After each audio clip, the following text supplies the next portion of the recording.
to The Truth in This Art Beyond, and we are back in Philadelphia, the city of brotherly love. I am your host, Rob Lee, and today I'm excited, jazzed even, to be in conversation with my next guest, a trumpeter, brass teacher who is a very active performer in the greater Philadelphia area. He played at venues such as the Academy of Music, the Forrest Theatre, and the Kimmel Center. He has also performed in New York City at venues such as Carnegie Hall and the Lincoln Center. Please welcome Daniel Wright. Welcome to the podcast. Thanks. Glad to be here. Welcome to Philly. Oh, thank you. That's it's like the welcoming committee. So, thank you for making the time. I'm glad we were able to do it. This is like the nice culmination for a Friday where we're recording. This is great. So before we get into like the main theme of today's proceedings, today's conversation, and I'm going to belabor this because I've been looking at a lot of introductions for jazz musicians recently, and some of the introducers, some of the people, the MCs, they got nothing. It's like, can we just get to the music? So before we get to the music, as it were, I want to give you the space to introduce yourself and, if you will, share one of your earlier music-related memories. Let's see. Earliest memories were probably growing up in the church. I did a lot of church choir stuff, and my uncle was actually the head musician, and my aunt was the main soloist singer. So that's always like kind of been the inspiration behind my sound. I guess it's kind of evolved away from that as I don't necessarily go to church quite as much anymore, but it's definitely still like the basis of like, the sound that I try to put out and what I hear in my head when I'm thinking about music. So we're in Philly. You're Philly resident, like from Philly originally. Tell me about that. I grew up actually in the burbs, Bristol Township, PA, just about 15 miles up 95. But I came down here a lot, specifically later on in like high school to get lessons and stuff. I spent a lot of time at UArts. So I went to their summer camp, and Temple would have like high school jazz festivals and stuff. So I would come down here then. But I didn't move to Philly until about 6 years ago. Okay. Yeah. So, and may have had an interview with someone from UArts recently that you should check out. You might want to check out if you haven't heard. Do you mind if I ask who it was? Cheryl Oring. Who? Cheryl Oring. I have not met her, but I do recognize the name. It's a great conversation. Fair enough. Fair enough. That could go a lot of ways. All right. So talk about like your beginnings in it, and like how did you choose like the trumpet as your musical instrument? I mean, like for those who don't have the visual component, I mean, you're like what, 6'9" or something like that? Nah, I'm 6'4". I'm 6'4". Oh, okay, See? We're good. I don't have to be intimidated anymore. Yeah, what's going on, little guy? So talk about sort of the beginnings in choosing like the trumpet, and how did that process start? So funny enough, I actually wanted to play drums when I was little. But my mom was not really having that kind of noise in the house. So what I did was I picked the next most annoying instrument possible, which is trumpet. But no, I think it was Sesame Street. I saw Dizzy Gillespie playing on there. So I was like really interested I actually found it very cool how his cheeks would like blow up when he was playing. It turns out later on that's actually very, very bad technique, but it still is what got me started. So I'm thankful for it. That's great. So, choosing that as kind of second, that's really funny. Actually. Second choice. Like, well, if I can't do the drums, I mean, what do you think? What do you got? I do wonder if she regrets it, but we'll see. So, what was that moment when you knew that, because it's a lot of time, dedication, and energy that goes into a creative pursuit, and when I think of musicians, this is going to be ridiculous, I always think of Mo Better Blues, and I think of sort of the cadence of working, practicing that sort of loop.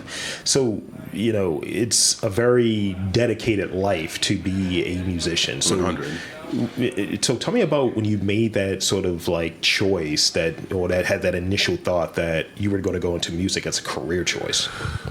I'd have to say So when I was like a freshman in high school, I was actually still pretty heavily into sports, but I had always like been pretty good at trumpet in like elementary, middle school. But I had a really influential band director, Ken Melton, shout out, that really pushed me and drove me to like get better. And then once my knees kind of gave out, I was like, all right, so what do I do now? And my band director, Mel, basically kind of leveraged some things and was like forced me into marching band, which I really did not want to do, but it all worked out well because it actually made me a lot stronger. You know, when you're out there marching around backward trying to play high notes, like it forces you to really get it together and play correctly. Also just like the community aspect of marching band and even like the school jazz band and the wind ensemble stuff. You know, I'm still friends with a lot of those people today. Like I regularly talk to people I went to high school with that were also in the band even today. So I think it was probably like my sophomore, junior year of high school though, that when I started studying with Dennis Wasco down here at UArts, that I knew like this is definitely what I want to do. Not even just like what I want to do, like this is the only thing I'm interested in doing. Yeah, pretty much. Yeah, no, it comes through where, you know, I think in some of the conversations I've had, and as you touched on before, I think before we got started, of talking to such a diverse array of different people, creatives, artists, so on, that you don't hear people. It's like, yeah, I dabble with trumpet. I dabble with this. It's like, no. You're playing regularly. You're doing stuff regularly. So, you know, if you will, could you paint the picture, to use a different sort of art terminology there? Could you paint the picture of what a day in the life of Daniel Wright looks like? You know, what today might look like. I mean, aside doing this great illustrious podcast, but what does today look like for you? Generally, so with what you just said though, like if you're trying to make the whole music thing work, dabbling is not really an option. I guess you could be one of those people that like are just absolutely amazing at everything, but like it really does take a full level of commitment to even have like average success, if we can call it that. But like generally every day I try to just get up, I try to get a workout in, and then like after the workout's done, I'll generally just like hover between practice for an hour, maybe play like 20 minutes of a video game, practice for a little while longer, back to the video game, and like keep going back and forth, because like, you know, my 40th birthday is actually coming up, and I'm realizing more and more I can't like pound my face like I used to back in college, you know, when you're like just hitting it for like 4 hours a day. That doesn't really work, especially if you have a gig that night or the next day where you need to like be able to precisely play. So just like learning how to be efficient has been like really important to continuing to grow into these gray hairs. I mean, this is why I have a shaved head, because I am 38, and so you said 4. I was like, no. And yeah, I just shaved them today. I mean, I don't have any. Chagrin. I don't have any. It's Look at you. It's just I know I had an interview with someone, and she was like, your face looks really young till you get up here, and your hairline starts to go backwards. I was like, wow, this is spicier than I was hoping. Yeah, no, listen, once the second, I'm definitely starting to lose a little bit myself, but once it's time to give it up, it's gone. Like, I'm not fighting it. I'm not going to fight it. my partner, she makes fun of me. She was like, I see you plucking those eyebrow hairs again. I was like, look, it's a mutation. It's not gray. She was like, just welcome to the club, bro. and going back to it, I think recognizing whatever the creative pursuit is, recognizing how to be efficient, how to be optimal with your time while being able to progress. Like, you know, there are some things in terms of, you touched on earlier, like sort of like bad technique, if you will. I'm sure there is instances where I should probably be putting gaps in between these interviews. Uh-huh. And you saw me leaving out with the previous interview before we came in here. I was like, all right, you ready? And I'm sure that there's something in that. And there is sort of this burnout, this sort of flex, this flip. But as you dive in it and do more and are more familiar with what your craft is, as you're, let's say, a week from now, a week from then, as to like, this is how I'm going to go about it. Yeah. And I love, and I definitely got to commend you and compliment you on just having sort of this is the work loop, this is the fun loop. Absolutely. Without the fun loop, like, what is the work loop even for? Like, I love playing. I can't say that I love practicing, but like, that's how I get to play. That's why people ask me to play, because I'm ready, you know? Mm-hmm. And if you're not ready, somebody else is, you know? I found like conversations I've had with folks in film to be very informational in that sort of sense of how do people get cast? It's like they show up, they're available. They're on time. You know some people, obviously, you connect with some people, but those are some of the main traits of like, are you good? You Absolutely. know, it's like, but are you around? And it's like, are you available? Yeah. And, you know, I've been playing with this idea of sort of this body of work. Like, I can slice it any way you want it. You know what I mean? Where if someone's like, well, you haven't done any musicians. Well, here's a whole month of jazz musicians. What do you got? Well, you haven't done any of this. Well, here's a whole month of that. Like, what do you need? And it's being able to diversify and continually find what I'm doing interesting. And it kind of helps further my development. We were joking a little bit earlier about what jazz word comes out. I wouldn't have been able to have that conversation with you if I didn't have that conversation already. Or even thinking about it in that space. So for you, what has been integral to you continually developing as a musician and as a creative? I think that I'll try to answer it this way. The main thing I focus on is trying to be as diverse as possible. Like, it's very hard to make this industry work if you're like just a jazz musician alone. Mm-hmm. I'd probably consider myself, let's call it a commercial musician with a jazz, like, that leans towards jazz. There's commercial musicians who like lean classical. There's like strict jazz musicians, but I mean, how many of those guys are out there that are like fully funding their life just by playing changes every day? Like, that's not easy to do, and bravo to them for doing it. That has not been my situation. I definitely find myself doing a lot of horn section work and like stuff like that, like playing like neo soul, theater, cover bands, the Philly Pops, not that they exist anymore, who knows. But I just trying to be as diverse and like trying to be able to execute different styles is, I think, one of the most important parts of the process. Yeah. I don't even know if that answered your question, but no. That's a really good answer, because it makes me think of this. I play with this other idea that I think a lot of times we are, you know, an amalgamation of our influences, all of these things, whether it be the media, whether it be the things that we're exposed to. And I said this earlier today, I think we bring them in and then we're serving as like the funnel and how we put it out there, whether it be through maybe how one plays or one's approach to music or one's approach to creativity.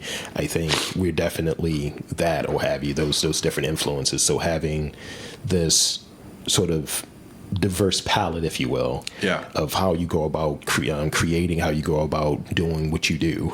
Yeah. I think that's important. For sure.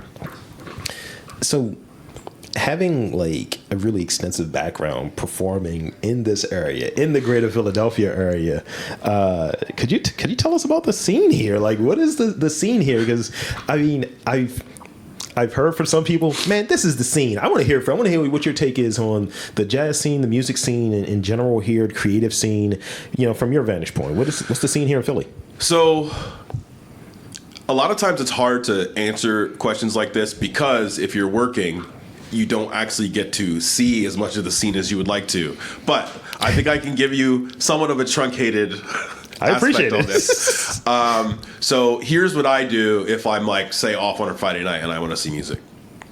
If I desperately want to see some classical music, I can go to the Kimmel Center or I can go to the Academy of Music. If I want to see where most of my friends are hanging out, like the neo soul guys, like generally Time is where it's at. I don't know if Heritage is still doing stuff, but Time is definitely a good spot where you can hear a great band, where like a lot of the guys that are like on the road with like Adele and John Legend, using them specifically because those guys are Philly guys, they are playing at Time, you know, when they're not on the road. And then Chris's Cafe is also a good spot if you're like trying to go see more like straight ahead jazz or stuff like that. And they're right across the street, right across Broad Street from each other. So it makes it easy to just walk down if you want to go check out a different spot. And generally both spots, you know, if you bring a horn out by the third set, they're trying to get other people to come up because people get tired. I like that. I like that. Just like, you got your thing on. You got the horn with you. You got it? That is the first question always when musicians see other musicians. Did you bring it? It's almost, maybe it's because of the timing. It's almost like the it's so ridiculous. It's almost the John Wick thing. It's like, you working? That's funny. I got to see that movie actually. No, you should definitely use that. Have the common approach. Like, you working? Just look someone dead in the face.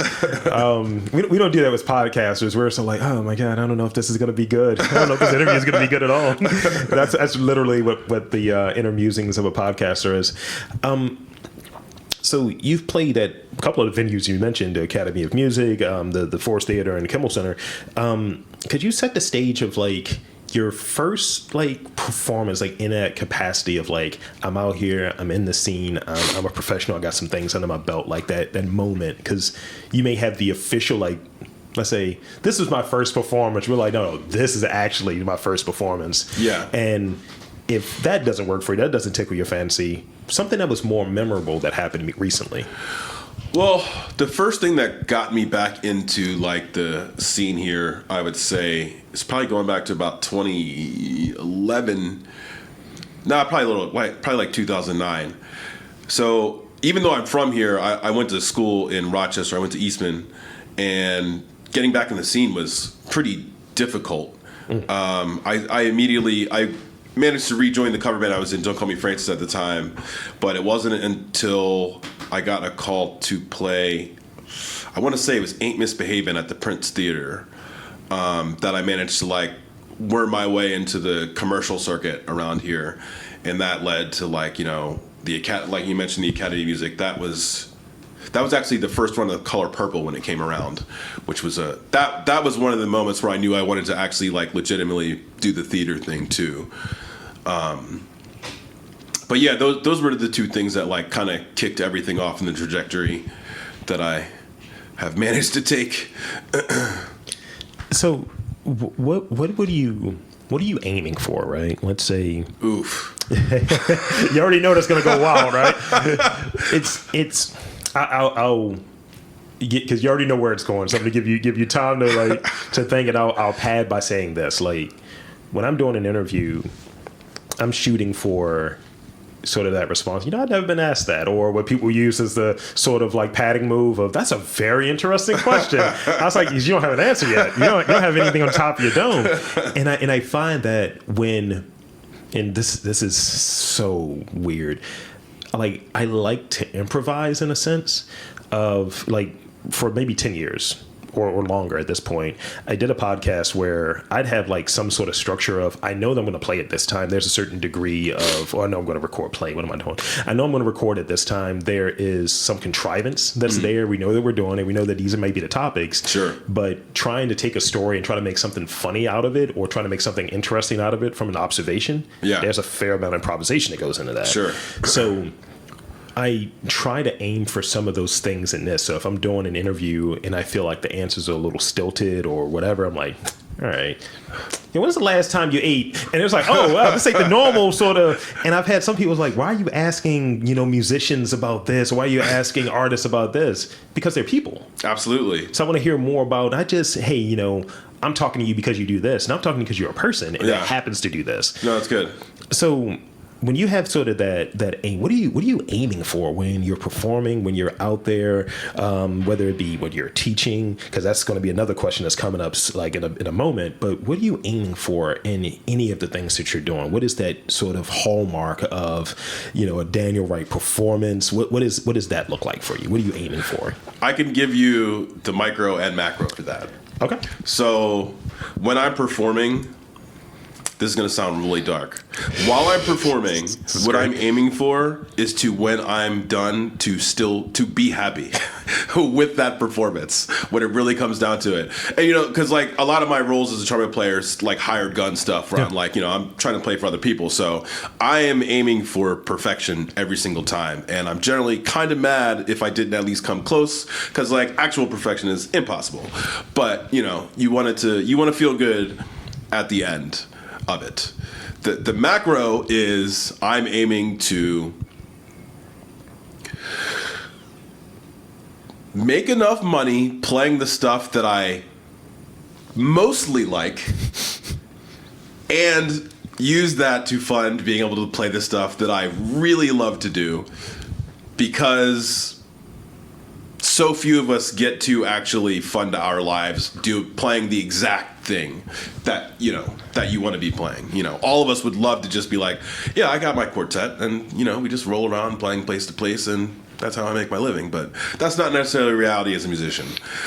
That's a very honest answer. It's and I agree with it as well, where when I'm doing this, like last year, there were some paid things, Ghost podcast work that came up, or even when they joke about certain people who are making films, it's like, you're better than this.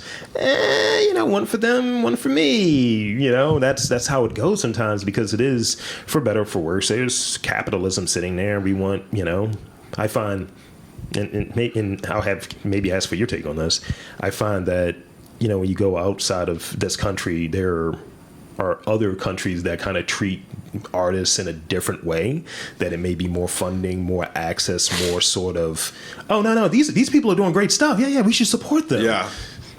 I've looked at the Netherlands and Germany real hard a couple times, because they definitely fund their arts in a way that they do not do here, and won't do. And I start, you know, trying not to be, because there is a dark side to art. There is that should be a new podcast, but there is a sort of, because I read this book about Death of the Artist, and they kind of talk about some of that stuff. It's like, oh, you start getting into this conversation around whether you're pushing out art or content, because you know, content can be every hour, 1 hour.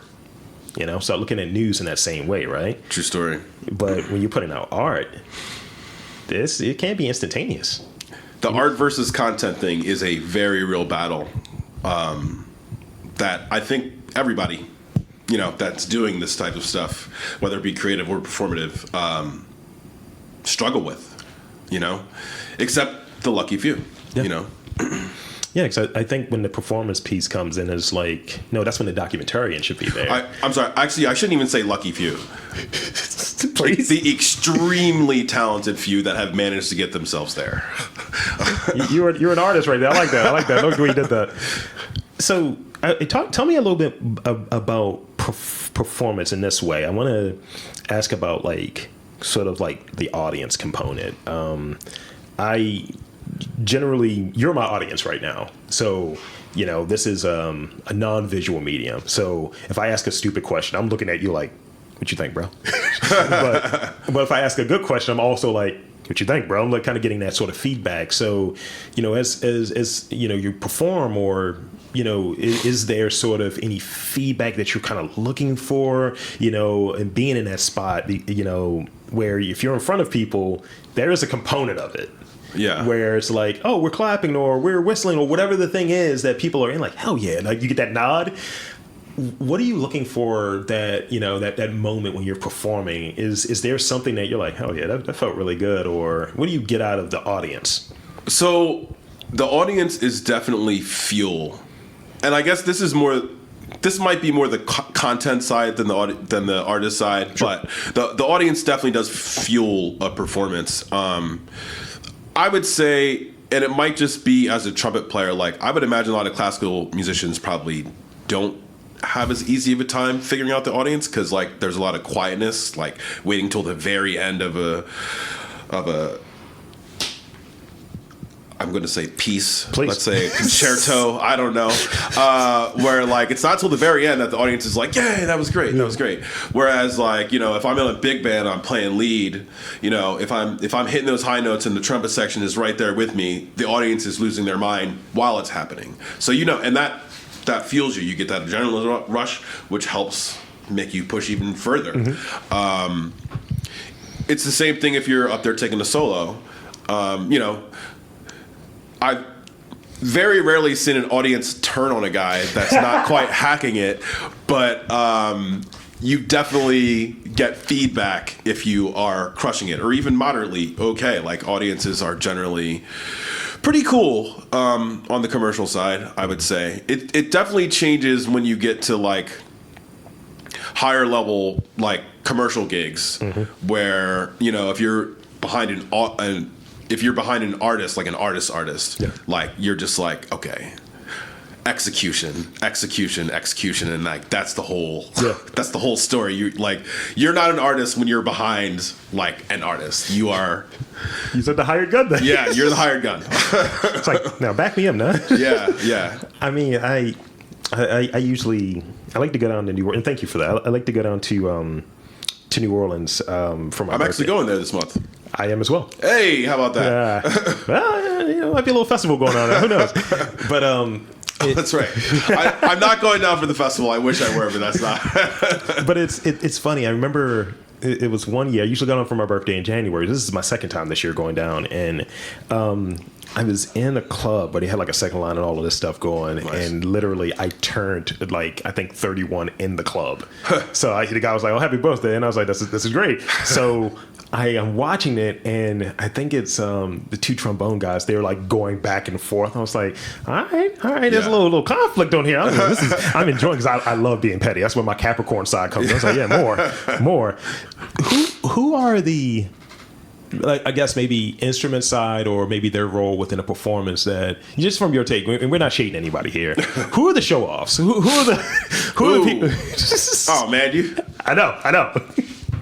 You can say what it rhymes with, so technically I said it, Okay. So nobody is doing anything wrong, but I mean, there definitely are. There's definitely a line between showmanship and musicianship. I mean, I've made a lot of my income over the years playing in cover bands, so like a decent amount of that is showmanship. Like that audience doesn't give a shit. Can I say shit? Yeah, sure. Okay.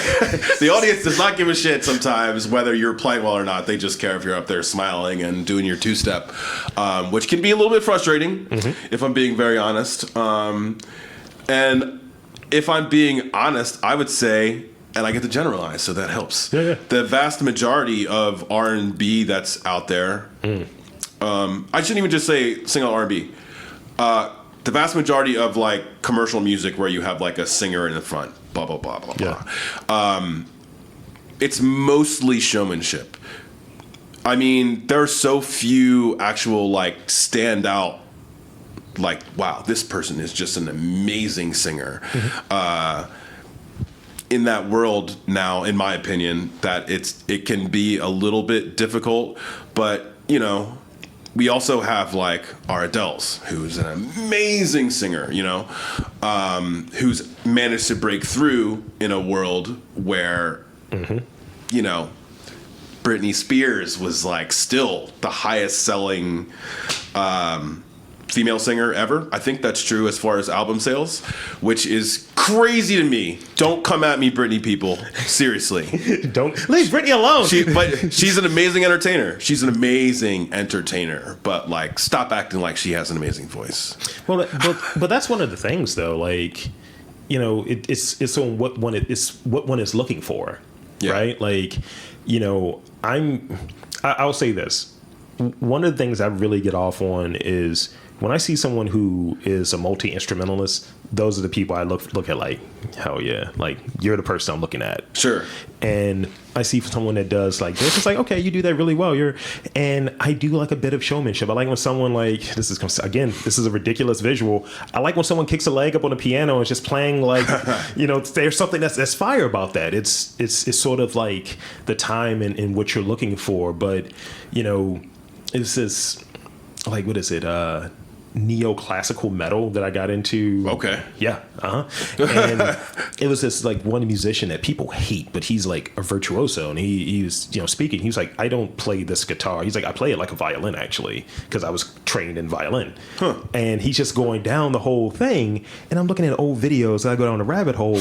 He's playing with like it was some like Japanese orchestra, and I was like, there is a metal guitarist playing with his Japanese orchestra. Yeah. I was like, he has to be a good musician then. For sure. And like, and again, like there's nothing wrong with being an entertainer. If people love it, good on you. Like for real. Like absolutely.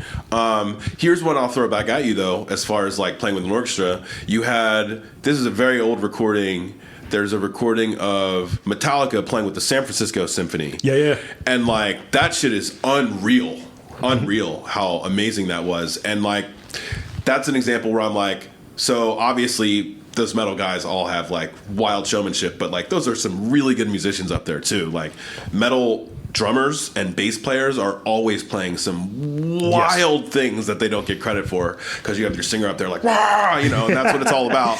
But those musicians are serious. A lot of those musicians are actual like jazz majors in college and stuff, but ended up doing their passion project because playing changes doesn't necessarily pay the bills.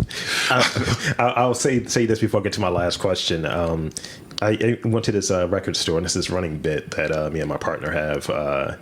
So she will pick out, she will take something that I've referenced that I picked out and then take credit for it, or not correct someone for giving a credit. So and this is the genesis of it, where we were in there, and I was really on this like Charles Mingus train, right? And because I was like, I have similar temperament, and she was like, do you want to really sign on to that? I was like, yes, absolutely, I do. I was like, you see that cover of Black Saint and the Single Lady? It's not too far off, and so.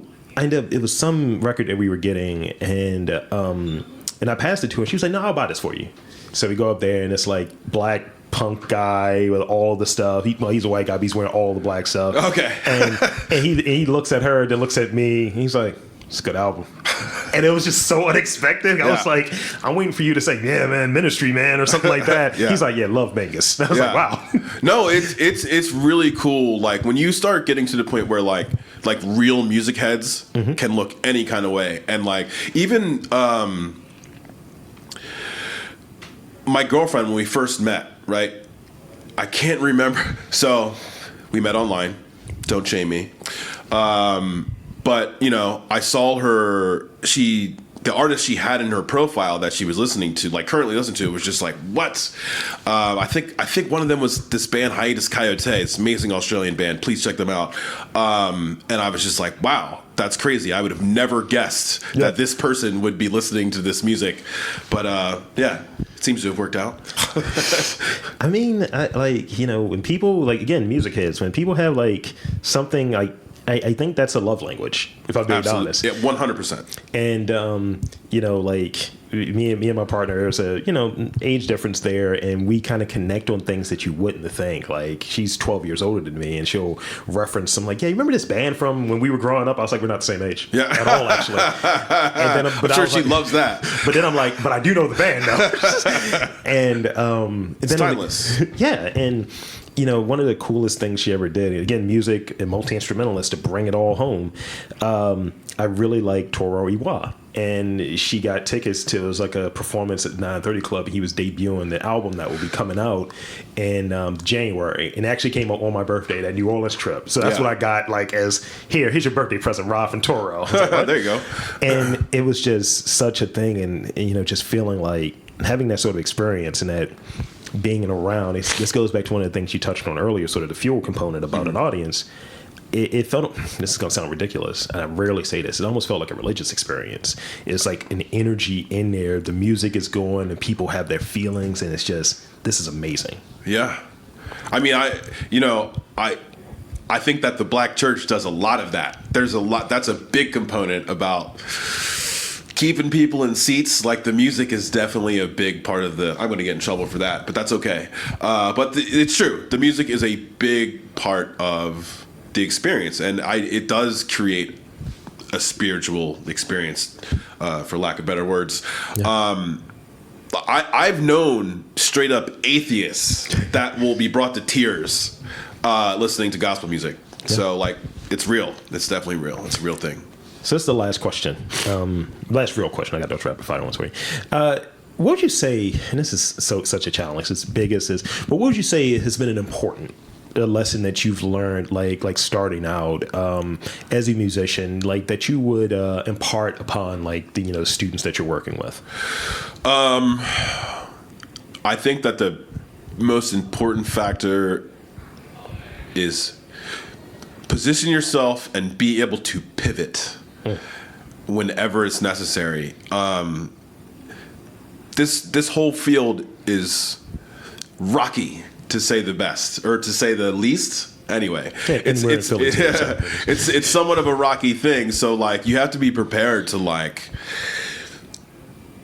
do anything at a moment's notice, because you never know who's going to call you.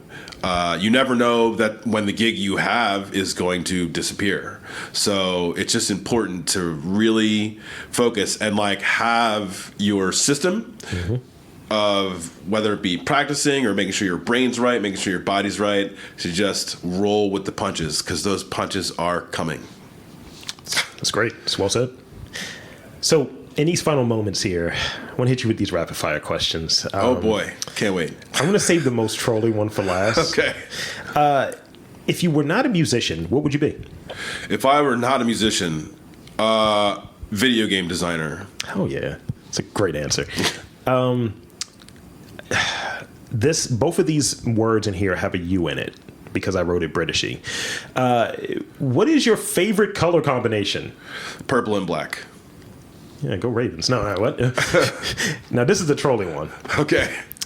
How do you get to Carnegie Hall? You don't. You go to the Kimmel Center instead. Thank you. You answered even more trolly than I did, so thank you. I appreciate that. That's great. So, one, thank you for being on this podcast. This has been a treat. Absolutely. Great way to wrap up a Friday. And I want to invite and encourage you to share with the listeners where they can check you out, your work, social media, website, all of that good stuff. The floor is yours.